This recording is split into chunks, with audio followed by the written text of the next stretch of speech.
오늘 하나님께서 우리에게 주실 말씀은 사도행전 10장 17절에서 33절 말씀입니다. 사도행전 10장 17절에서 33절 말씀 제가 봉독해 드리겠습니다.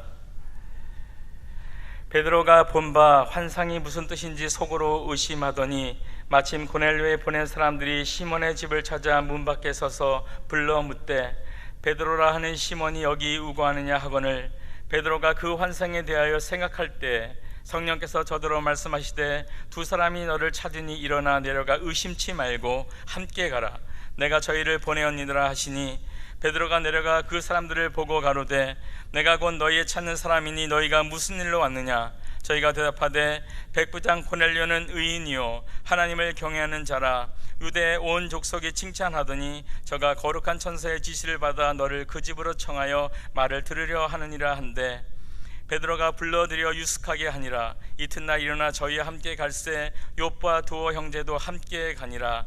이튿날 가이사랴에 들어가니 고넬료가 일가와 가까운 친구들을 모아 기다리더니 마침 베드로가 들어올 때에 고넬료가 맞아 발 앞에 엎드려 절하니 베드로가 일으켜 가로되 일어서라 나도 사람이라 하고 더불어 말하며 들어가 여러 사람의 모인 것을 보고 이르되 유대인으로서 이방인을 교제하는 것과 가까이 하는 것이 율법인 줄은 너희도 알거니와 하나님께서 내게 지시하사 아무도 속되다 하거나 깨끗이 않다 하지 말라 하시기로 부름을 사양치 아니하고 왔노라.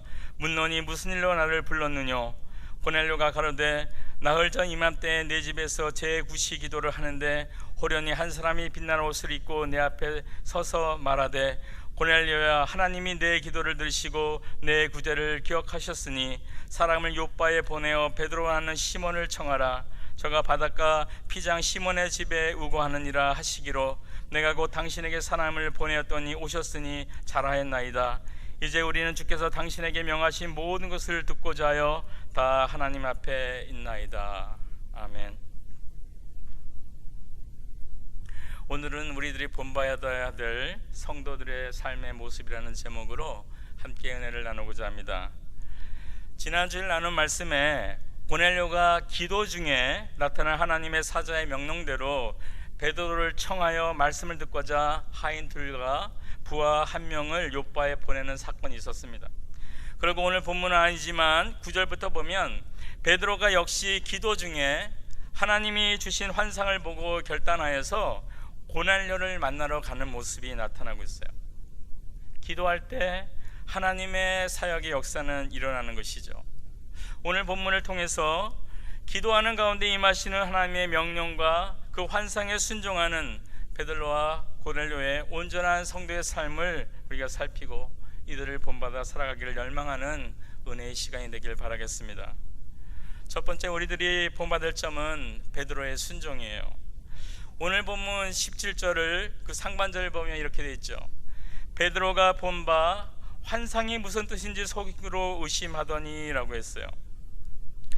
베드로가 기도 중에 어떤 환상을 보았는데 그게 무슨 뜻인지 지금 마음에 곤혹스러워하며 고민하고 있다는 것이에요.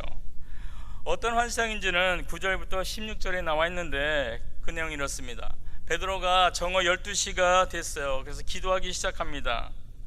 어느 정도 기도를 하자 배가 많이 고팠어요. 그때 갑자기 하늘이 열리고 큰 보자기 같은 그릇이 내려와서 거기에 많은 짐승들이 땅에 다니는 짐승, 네 발 다진 짐승 이들이 공중에 새들이 있었어요. 그래서 이것을 보고 있는데 갑자기 말이 들렸죠. 베드로야 일어나 잡아먹으라 라고 들었어요. 배가 고픈 시간에 듣기 좋은 소리는 틀림없죠. 그런데 그 짐승과 새들은 레위기 11장에 기록된 부정한 짐승과 새들이었던 것 같아요. 그래서 베드로는 속되고 거룩하지 아니한 것을 내가 결코 먹지 않았기 때문에 먹지 않겠다고 대답을 합니다. 그러자 하나님께서 깨끗게 하신 것을 내가 속되다 하지 말라라는 이런 음성이 들렸고 이 같은 일이 한 번이 아니고 3번이나 반복된 다음에 그 그릇이 하늘로 올라간 그런 환상이었어요. 베드로가 이 환상을 보고 곤혹스러워한 이유가 무엇일까요? 율법에 금지된 그 부정한 동물을 잡아 먹으라는 말씀을 하나님께서 하셨기 때문이에요. 이건 뭐냐면 율법을 곧 폐지하라는 의미거든요. 어려서부터 여지껏 지켜온 유대인인 베드로서는 몹시 당황하지 않을 수 없었던 것이에요. 베드로는 이것을 의심한 것이에요. 왜 하나님께서 나에게 율법을 폐하면서까지 이것을 먹으라고 하셨을까? 그때 누가 도착합니까? 이어지는 17절 하반절을 보면 마침 고넬료에 보낸 사람이 시몬의 집을 찾아 문 앞에 서서라고 되어 있어요. 고넬료가 보낸 사람들이 마침 그때 도착을 한 것이에요. 19절과 20절은 참 대조되는 내용이 참 재밌어요. 이렇게 의심하고 있는 베드로에게 성령은 의심치 말라라고 대조적으로 말씀하시는 것이에요. 자신이 여지껏 지켜온 율법을 깨라는, 받아들이기 힘든 하나님의 말씀 앞에 곤혹스러워하고 의심하는 자에게 의심하지 말라고 하신 것입니다. 그리고 너를 찾는 두 사람과 함께 가라, 내가 그들을 보내었다라고 성령이 말씀하시는 것이에요. 베드로가 기도하던 지붕에서 이제 내려갑니다. 그들을 보니까 누구예요? 이방인, 그것도 이탈리아 군대의 백부장이 보낸 사람이에요. 그들이 고넬료에 대한 칭찬을 합니다. 22절에 나와 있죠. 백부장 고넬료는 의인이요 하나님을 경외하는 자라. 유대 온 족속이 칭찬하더니 저가 거룩한 천사의 지시를 받아 너를 그 집으로 청하여 말을 들으려 하느니라 라고, 이렇게 고넬료에 대한 칭찬의 말을 하고 자기들이 온 것은 천사의 말을 듣고 왔다는 것을 설명을 해요. 하지만 그렇다 할지라도 베드로는 유대인으로서 이것을 참 받아들이기 쉽지 않은 일이었어요. 그런데요, 오늘 본문을 보면 베드로는 놀라운 결단을 합니다. 그들을 자기가 먹고 있는 집에서 하룻밤을 재워줬어요. 그리고 아까 식사 때라 그랬죠. 식사도 같이 틀림없이 했을 것입니다. 사실 찾아온 이방인과 잠시 접촉하는 것도 옳지 않은 행동으로 손가락질 받을 만한, 할례받지 않은 이방인을 집으로 불러들이고 함께 식사를 하고 잠을 잔다는 것은 그 당시에 반유대적인 행위로서 비단의 대상이 되는 것이었어요. 다음으로 이어지는 사도행전 11장 1절에서 2절에서 3절을 보면 그것을 잘 알 수 있어요. 베드로가 예루살렘에 올라갔을 때 할례자들이 힐난하여 가로되 내가 무할례자의 집에 들어가서 먹었다 하니, 고넬료의 집을 방문하고 나서 베드로가 들은 소리예요. 바로 이 같은 비난을 받을 일이었다는 것이죠. 그럼에도 불구하고 베드로가 이 이방인을 따라서 고넬료를 방문하려고 했던 이유가 무엇일까요? 그 이유는 28절 그리고 29절 상반절에 나타나 있습니다. 유대인으로서 이방인을 교제하는 것과 가까이 하는 것이 위법인즉 너희들도 알거니와 하나님께서 내게 지시하사 아무도 속되다 하거나 깨끗이 않다 하지 말라 하시기로 부름을 사양치 아니하고 왔노다. 하나님이 아무도 속되가 하거나 깨끗하지 않다 하지 말라 지시하셨기 때문이었어요. 하나님의 말씀에 따라서 자신이 경험한 환상의 의미가 무엇인지 이해됐을 때 무헬라자에 대한 이방인에 대한 편견을 버렸다는 것이에요. 놀라운 결단이 아닐 수 없죠. 20년 이상 자신이 옳다고 생각해온 삶의 모습, 그것도 하나님을 섬기는 올바른 방법이라고 생각했던 그 율법을 지금 내려놓은 것입니다. 꺼리끼는 사람들, 그리고 부정하다고 생각하며 사귀지 않았던 이방인들과 만남을 허락한 것이에요. 이것이 무엇을 증명해 주고 있는 것입니까? 베드로에게 있어서 세상의 그 무엇도 하나님의 말씀과 그 뜻에 가장 중요한 가치관을 가지고 있는 것을 보여줘요.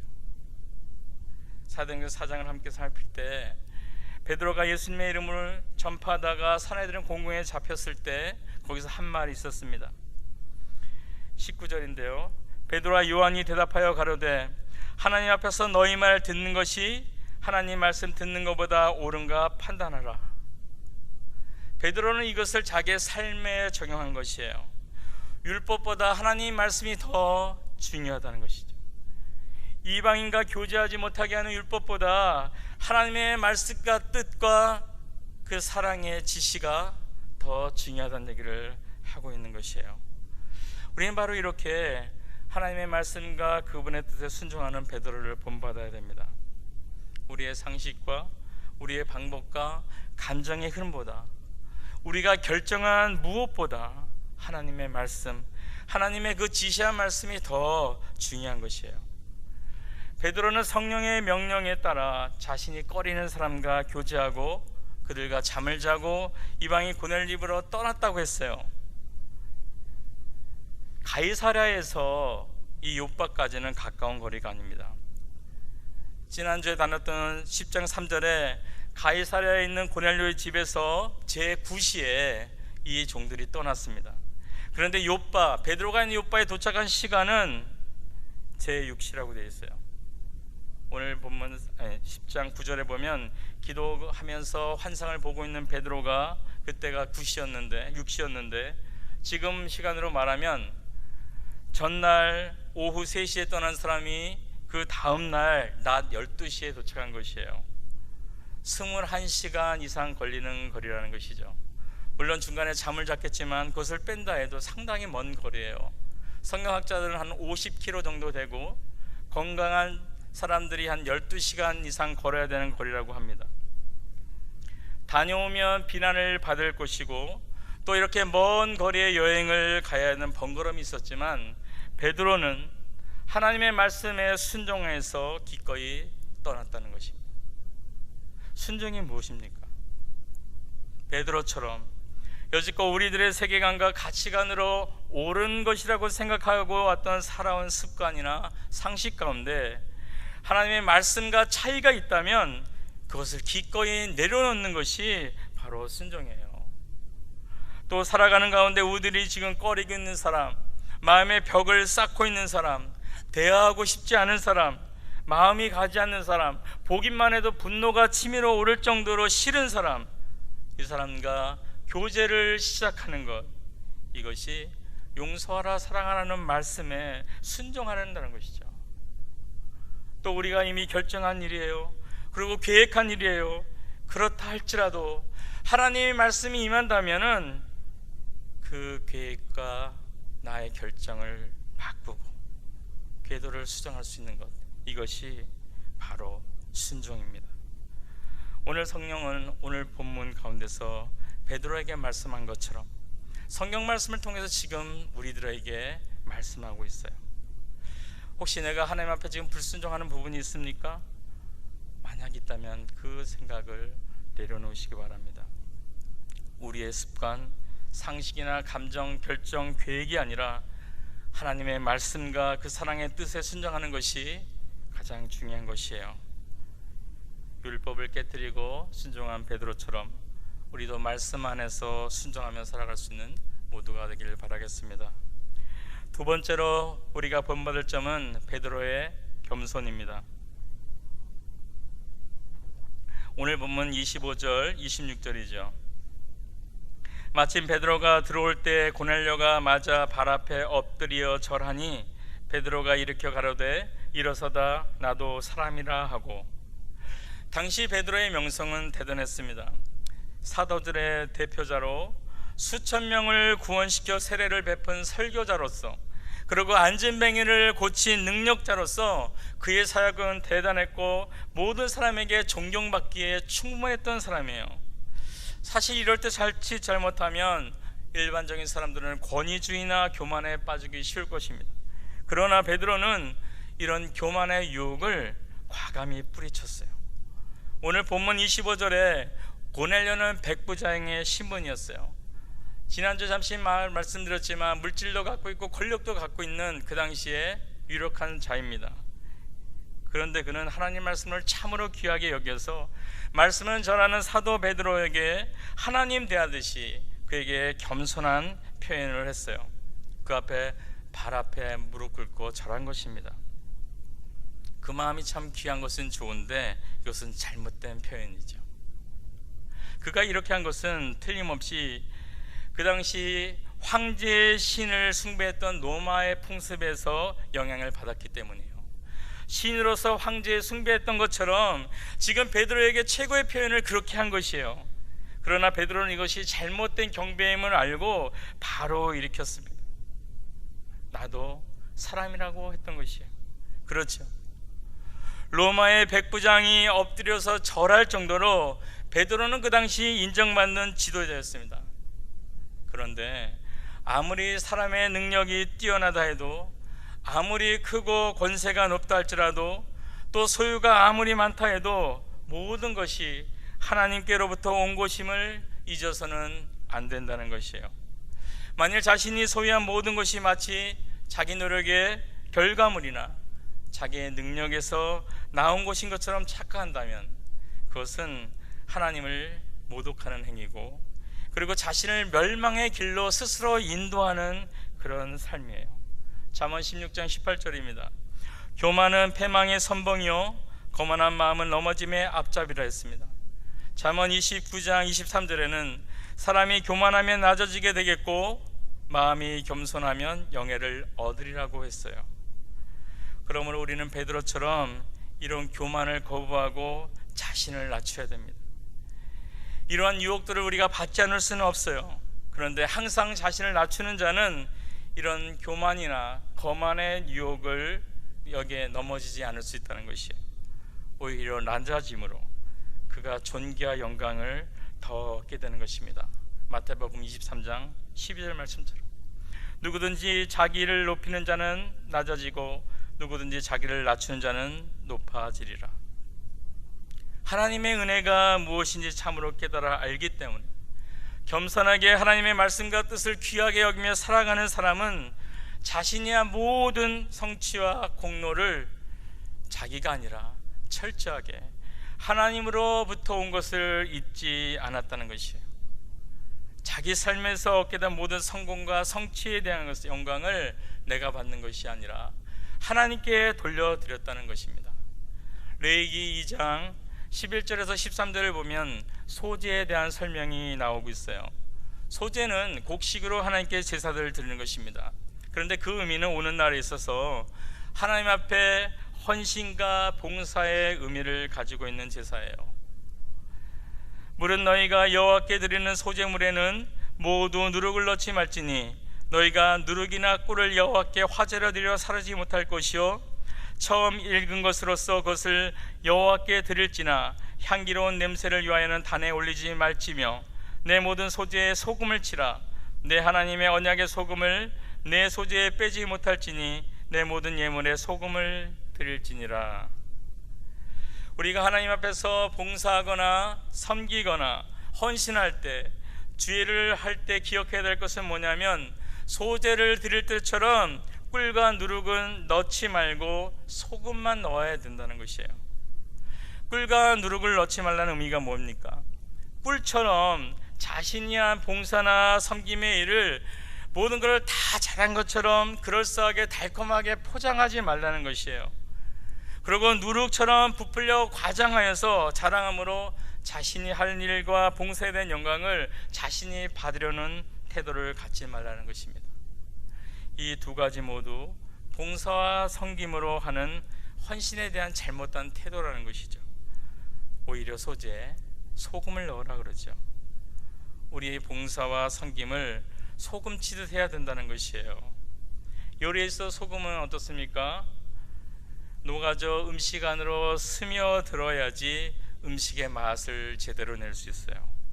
이처럼 봉사 섬김에 있어서 자기를 드러내거나 생색을 내는 것이 아니라 소금처럼 자신은 없어져 버릴 때, 드러나지 않을 때 우리의 그 봉사와 헌신은 공동체의 참맛을 낼 수 있게 된다는 것입니다.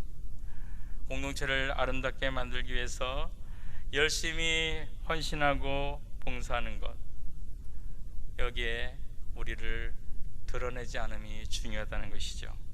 혹시 드러난다 해도 그것을 향해서 뭔가 기대하는 것이 아니라 오히려 하나님께 이 모든 것을 영광을 돌릴 수 있는 것, 이것이 온전한 봉사 헌신의 자세라는 것입니다. 그런데 만약에 반대로요, 무엇인가 기대를 하고 내가 한 일에 대해서 영광과 칭찬을 받기를 우리가 주목하고 원한다면 거기에는요 교만과 절망이 올 수밖에 없어요. 자기가 한 일에 대해서 인정을 받고 주목받으면 교만해지게 되고요, 그리고 자기가 한 일에 대해서 사람들이 알아주지도 않고 인정해주지 않으면 반대로 절망을 하고 낙심하게 되는 것이에요. 이렇게 무엇인가 바라는 마음으로 하는 것은 주님이 주시는 평강 가운데 도대체 지낼 수 없는 그런 삶이 되는 것이에요. 바라기는 자신이 한 일에 대해서 대접받기를 기대하는 것이 아니라 베드로처럼 오직 하나님께 모든 영광을 드릴 수 있는, 우리들이 이룬 업적이나 성취를 하나님께 돌려드릴 수 있는, 그래서 겸손하게 살아갈 수 있는 우리들이 되길 바라겠습니다. 끝으로 고넬료의 말씀에 대한 사모함과 형제 사랑의 열정을 우리가 본받아야 돼요. 24절입니다.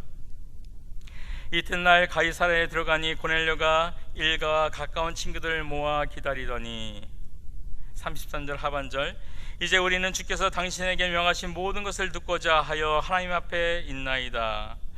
고넬료가 자기 친척들과 가까운 친구들을 말씀을 듣기 위해서 불러 모았다고 했어요. 이는 고넬료가 하나님의 말씀이 구원의 진리임을 굳게 믿었다는 사실을 의미하는 것이고, 동시에 형제의 사랑과 신앙에 대한 열정이 뛰어났다는 것을 보여주고 있어요. 만약에 그에게 이런 사랑과 열정이 없었다면 자기 가족만 그냥 모아서 베드로의 설교를 들었을 겁니다.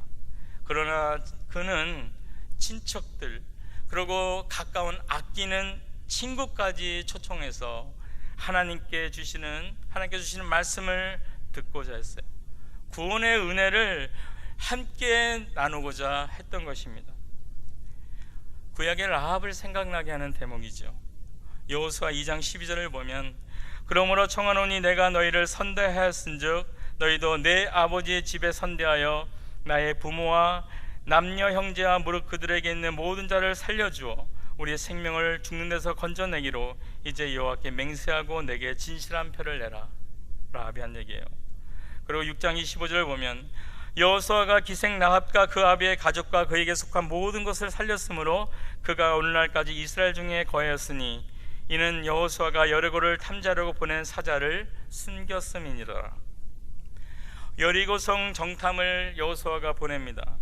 그런데 그 정탐꾼이 붙잡힐 위기에서 숨겨진 여인이 라합이에요. 그리고 라합은 그들에게 구원을 보장해 줄 것을 요청했습니다. 그리고 약속을 받으려 했어요. 그런데요, 자기만이 아니었습니다.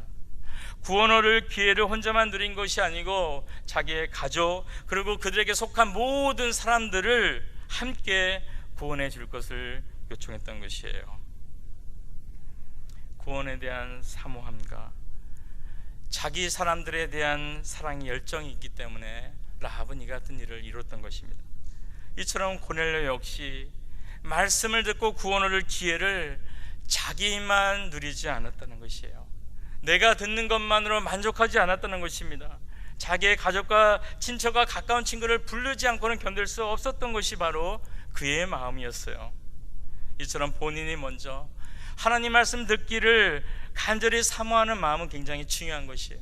그와 더불어서 이뿐 아니라 이 말씀이 귀한 생명의 말씀이기 때문에 내가 알고 있는 모든 사람들을 불러서 함께 들어야겠다라는 사랑의 동기에서 나온 열심이 참으로 귀한 모습이에요. 내 자신과 핵가족 구원 정도에 만족하는 이기심이 아니라 친척과 가까운 이웃과 그리고 친구까지 사랑하여 그들을 불러 함께 듣고자 하는 열심을 본받는 우리들이 되길 바라요. 우리들의 말씀을 사모하는 마음과 이 생명을 함께 듣고자 하는 그 범위가 어디까지입니까? 지금 내 자신에서 멈춰서 만족하고 있습니까? 아니면 내 직계 가족까지는 그래도 함께 들어야 될 마음을 갖고 있습니까? 더 나아가 친척들까지 가요? 아니면 가까운 친구, 이웃, 잘 모르는 사람까지 넓혀져 가고 있습니까?